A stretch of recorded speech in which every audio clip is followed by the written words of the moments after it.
Good afternoon on what is a bright, warm and sunny day. It is Saturday, August the 20th, and I have a pile of parcels to unbox. Nice cup of tea.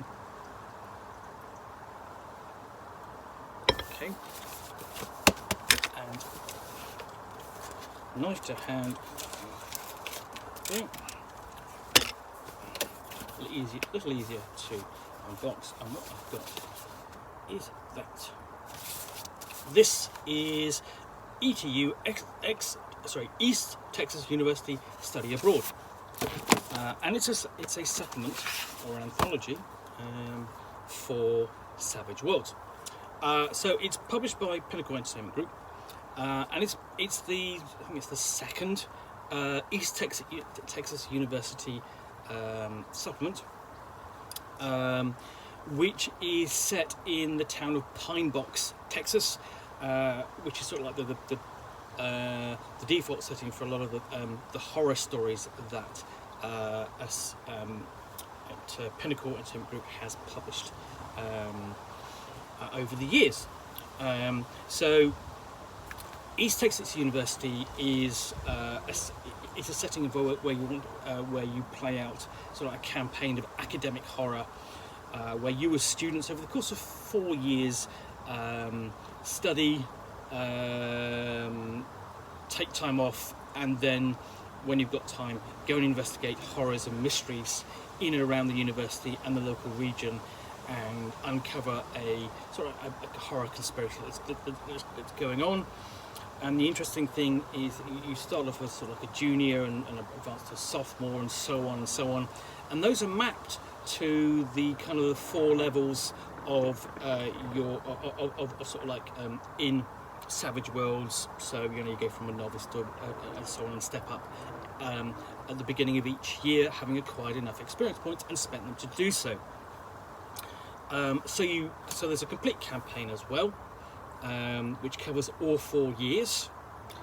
But where does this step in come in? Well, it's a series of optional scenarios. So pack your bag, students, you're headed overseas. East Texas University's foreign exchange program promises students a chance to see the world, make new friendships, and share the experiences they'll remember for the rest of their lives. In Study Abroad, that last promise takes on a sinister tone as players discover that East Texas University isn't the only institution in the world that's plagued with supernatural problems. Grab your passport, a few friends, then jet off to sunny Costa Rica, romantic Italy, noble Poland, and charming England. Hey all, ETU is flying first class. I'm sure everyone will enjoy me going, hey y'all, in an English accent. But that's what it says there. I'm reading it out. Okay, that's my excuse. Okay, so the idea behind this is that if you study at university, and in this case for 4 years, East Texas University, you may have the opportunity to take a semester and study abroad. Literally broaden your horizons, study in another country, come back, and so on. And there'll be a student who comes over and does exactly the same. That's why it's called an exchange program. What happens in East Texas University is, well, you get sent off, presumably because you've done something bad, you've uncovered something you shouldn't, you've brought publicity down on the university because of your investigations, you've done the right thing, but they want to hush it up and push you off to one side. So where better than abroad, because nobody's going to look for you there. So you can go to, you open it. So what you've got in here, you've got a full list of fellow exchange students. You can the game master can use as fellow NPCs. So including you've got African students, American students, Asian students, Australian students, and European students before you get to Costa Rica. And then you've got like an explanation of the country, its history, climate, geography, and then of course digs into its folklore, because that's where most of the horror is going to come from. And then we get to the Tejas Learning Campus, which is today, so we've got a map of that, and the noteworthy people. And then we get into the Savage Tales, and these are quite short, so a big Texas welcome, gets you there. That's the starting point, and then we've got sort of like subsequent ones later on.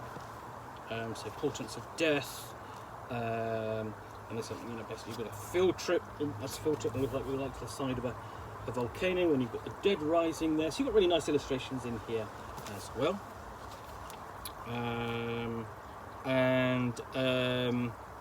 You've got running the gauntlet, and then you've got an encounter with chupacabras as well. Illustration of them there.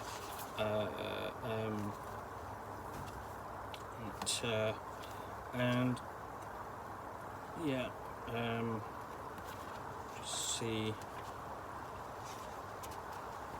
Yeah, and then encountering a hitchhiker, and after that we've got all the characters and critters that you might encounter as part of those Savage Tales. And that's going to do the same for each of these settings. So here we have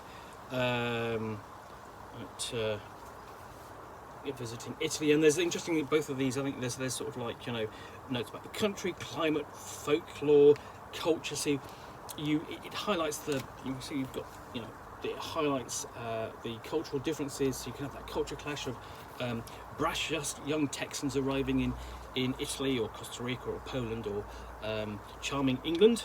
And it has these as well. On the right to bear arms. A license to carry is almost impossible to obtain in Italy. It's possible to obtain a carry license for hunting, which has strict limits, but anybody found carrying weapons faces serious charges. So that's another cultural difference, of course. And I think it's going to do that the same again and again in each of these settings. You know, so we've even got an Egyptian museum to visit, a gallery of horrors. Basically with various murderers and criminals and the like. So they're going to be coming back as ghosts, I bet. Exploration of the University of Turin, which presumably is the setting for the Italy excursion. And then we get into Savage Tales.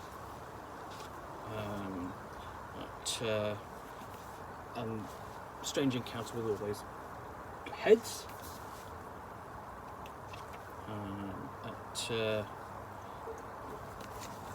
When ninjas attack. So actually, there's not actually very many. Not very many Savage Tales in there, but again, you've got all the critters and characters at the end.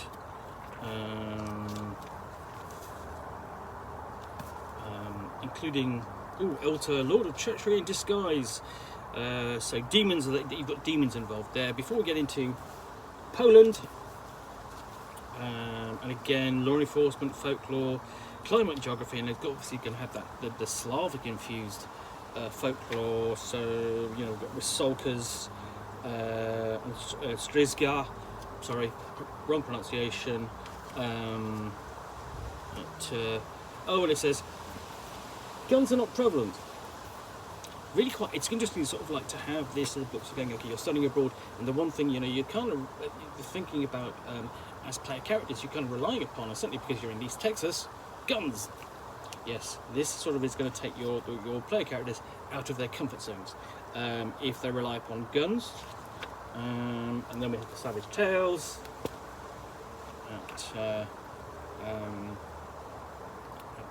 Even one called Dungeons and Dolls. So that's going to be interesting because dolls are always quite creepy.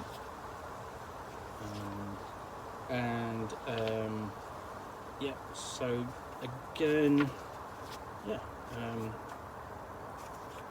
we've got several Savage Tales before we get into more the characters and critters. Again, format's kind of the same, but all nice and easy to read and sort. And then we get into United Kingdom, which is, where's that set? Uffington, in southeast England, at the University of Ascalon, wherever that is. Well, it's near Uffington in the setting of East Texas University.